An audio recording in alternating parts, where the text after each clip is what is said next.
நீங்க யார் ஃப்ரெண்டு? அவங்க சார் விஜய் ஃப்ரெண்ட். ஓகே. எத்தனை வருஷம் ஃப்ரெண்ட் நீங்க? நாங்க சின்ன வயசுல இருந்தே ரொம்ப ஃப்ரெண்டு சார். ஓகே. ஸ்கூல் படிச்சது காலேஜ் எல்லாமே நாங்க எல்லாம் ஒண்ணா படிச்சது தான் சார். இவங்க எல்லாமே ஒரு ஹாப்பினஸாக நிறைய விஷயங்கள் ஷேர் பண்ணாங்க. பட் இவங்களுடைய ஸ்டோரி சொல்ல போனால் ரொம்ப கொஞ்சம் சேடாக இருக்கும். என்ன விஷயம்னா ஸ்டார்டிங் பார்த்தீங்கன்னா கண்டிப்பாக ஸ்கூல் ஃப்ரெண்டு.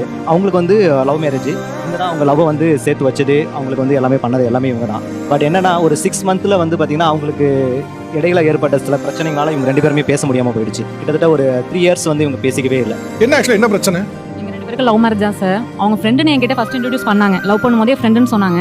ஆனால் போக போக பார்த்தீங்கன்னு சொன்னால் பொண்ணுங்களுக்கே உள்ள ஒரு பொசசிவான கேரக்டர் பொண்ணுங்களுக்கே நார்மலாக இருக்கும். இவங்க எப்படின்னா எனக்கு ஈக்குவலாக அவங்கள பார்த்தாங்க. முக்கியமாக அவங்கள தொட்டு பேசுறது, வாடா போடான்னு பேசுறது, வாடி பொடின்னு பேசுறது எனக்கு சுத்தமாக பிடிக்கல. இன்னொரு முக்கியமான விஷயம் என்னன்னா லவ் பண்ணும்போது ஓகே சார், அப்போ கூட எனக்கு தெரியாது, வேற வீட்டில் இருந்தோம்.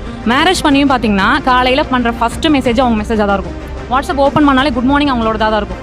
அது நைட்டு தூங்கும்போது குட் நைட் அவங்களோட தான் இருக்கும். ஓப்பன் பண்ணும்போதே அவங்க கிட்ட பேசிதான் எழுந்திருப்பாங்க, தூங்கும் போதே அவங்க கிட்ட பேசிதான் வைப்பாங்க.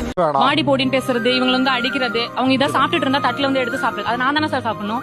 அது மாதிரி நீங்க முன்னாடி இருந்துக்கோங்க. அதை பத்தி நான் உங்களோட பாஸ்ட் பத்தி நான் கேட்கவே இல்லை. நான் வந்துட்டேல, அந்த பிளேஸ் எனக்கு தானே. சோ அதெல்லாம் வந்து நான் அவாய்ட் பண்ணிக்கங்கன்னு சொல்லி சொன்னேன். ஆனா அவங்க அவாய்ட் பண்ணிக்கல. நான் ஒத்துக்கிறேன் சார், என்னால வந்து அவங்க ஒரு 3 இயர்ஸ் பிரிஞ்சிருந்தாங்க. மேரேஜ் ஆயிட்டு ஒரு 6 மந்த்லயே நான் தான் அவங்களை பிரிச்சுட்டேன்னு வச்சுக்கோங்களேன், பிரிச்சுட்டேன்.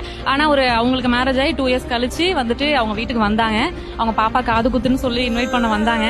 நாங்களும் வந்து போனோம். அந்த ஃபங்க்ஷன் டேட்டு, டைம், இடம் அது மட்டும் தான் சார் இன்விடேஷன்ல பார்த்தேன். சரி ஓகே கிளம்பி போயிட்டு ஸ்பாட்டுக்கு போயிட்டு எல்லாம் நிக்கிறோம். அந்த டைம் வந்துட்டு காது குத்துற டைம். இவங்களை பார்த்துட்டு விஜய் என்ன நின்னுட்டே இருக்க, உட்கார அப்படின்னாங்க. எங்க உட்காரணும், ஏன் உட்காரணும் அப்படின்னு சொல்லிட்டு கேட்டாங்க. என்ன சொல்றேன், நீ இன்விடேஷன் பார்க்கல, உன் பேர் தானே தாய் மாமன்னு சொல்லி போட்டுருந்தேன் அப்படின்னு சொன்னாங்க. அந்த மொமெண்ட் வந்து உண்மையா சொல்றேன், நான் ரொம்ப எப்படி சொல்றேன்னு தெரியல சார், எக்ஸ்போஸ் பண்ண தெரியல.